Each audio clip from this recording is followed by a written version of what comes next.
Bismillahirrahmanirrahim. Assalamu alaikum. I pray you're in the best of health and spirits. Today we're going to talk about RBC production in adults. You have two cases here.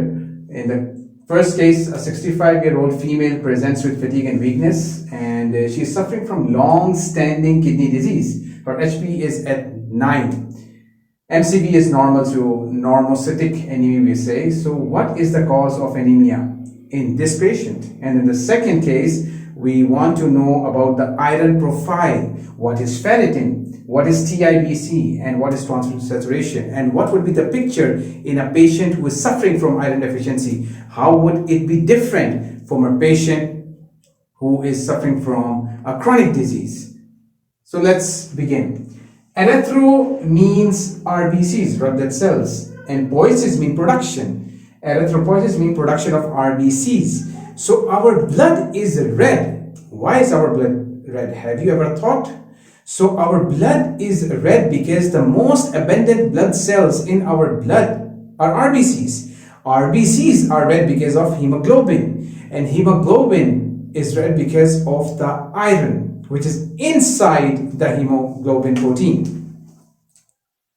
Now, I have written here 3 points. Whenever we want to manufacture any product in our daily life, what we need? We need a factory, we need manpower, and we need raw materials. In the case of RBCs, the factory is usually bone marrow. In adults, it's the bone marrow of flat bones, such as the vertebra, such as the sternum, and the ribs. So there is production of RBCs under the action of hematopoietic stem cell. So you need a healthy hematopoietic stem cell and an adequate number of these cells inside the bone marrow to produce adequate number of RBCs. And secondly, you need the normal alpha and beta genes to produce the alpha and beta chains which surround the heme in the hemoglobin protein. So a healthy individual would have 4 alpha genes and 4 beta genes. And if you have a defect in these genes, the patient can suffer from thalassemia.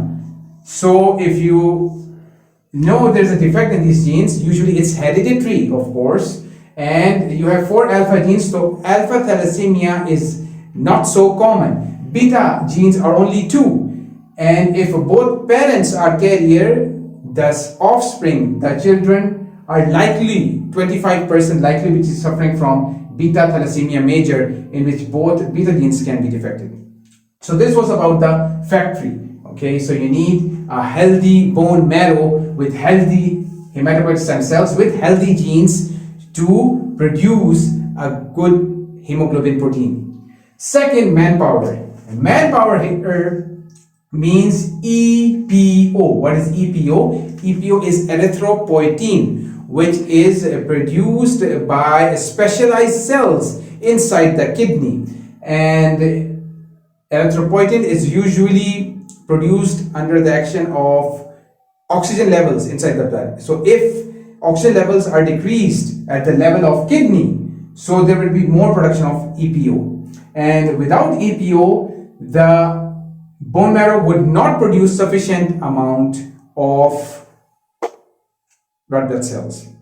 So if a patient is suffering from hypoxia, there will be decreased oxygen level, which would stimulate more EPO, and definitely it would want to compensate the low levels of oxygen with increased number of production of RBCs.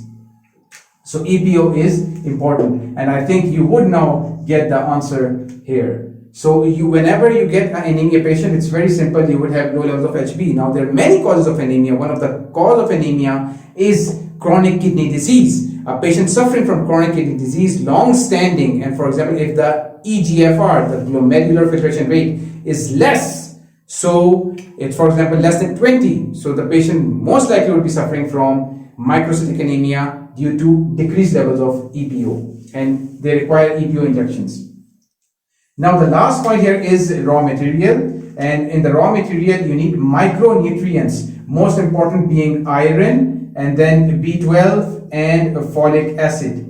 which is also known as B9. You should know B9. So B9 is folic acid. So folic acid is leafy. It comes from vegetables more. B12 is beefy. It more comes from the animal product, okay, such as meat, liver, eggs. So B12 is beefy, folic acid is leafy. Now both are involved in the DNA synthesis, and B12 is also in the maturation. So you require these in mitosis. Of course, you are producing millions of RBCs, millions of cells every day, and you require these not only for RBCs but also for other blood cells, also for other body cells. So B12 and folic acid are required for DNA synthesis throughout the body, not only for RBCs. And B12 is also important for neuronal health, the nerves. Okay, just key point here also. And in terms of B12, also remember you require an important factor known as intrinsic factor, which is produced by stomach, and in stomach you have parietal cells. So if your stomach has a healthy mucosa, healthy glands, they would produce sufficient amount of intrinsic factor which can bind B12 and it would be absorbed. Without this factor, B12 would not be absorbed. You require a very high quantity of B12 in order to be absorbed. Otherwise, you require intrinsic factor, a very important factor. Folic acid and now iron. So in terms of iron, you can see the case here is relevant to iron.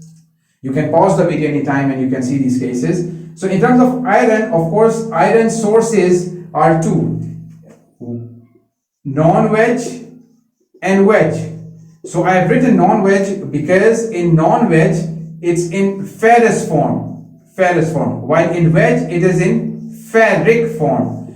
So in the vegetables it's in ferric form, in the meat, non-veg, it's in ferrous form. So ferrous form is readily absorbed. So if you are getting from the meat, you can absorb more iron easily, readily. But in case of vegetables, of course, it should be converted into ferrous and then get absorbed. So when it gets absorbed, so you have transferrin protein, which transports the iron. And there is one more protein which is known as ferritin, which stores the iron, ferritin. So transferrin, T for transport, F, ferritin, stores of iron. So if you want to know iron stores inside the body, one test is simply just check ferritin levels inside the body. If ferritin is normal, iron stores are normal. If ferritin is less, iron deficiency. If ferritin is more, so it means iron overload. So I hope you are clear with this protein. Transferrin. So transferrin is a protein which transports iron. Transferrin protein.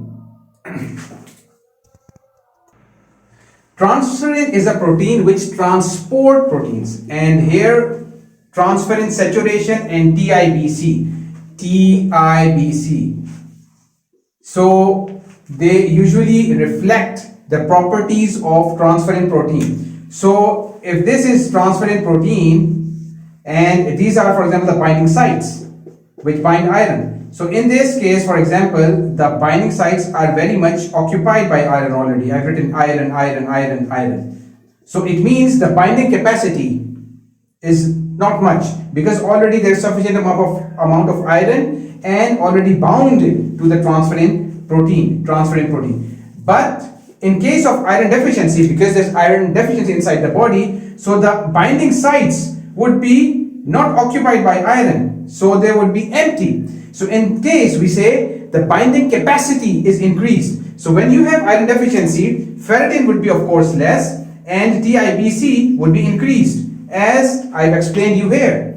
So if iron deficiency, the binding sites would be empty and the capacity to bind is more. So TIBC would be more, ferritin would be less. And saturation means how much this protein is saturated. You can simply know if you have a classroom which can accommodate 50 students. Now if there are 40 students, so it means it's very much saturated with students. And if there are only 10 students there and the capacity is 50, so it means it's not much saturated with students. So it's the same here. If iron is more bound to this protein, it's saturated. If not, it's not saturated. So simply you would in iron profile have these values here about ferritin, TIBC, and transferrin.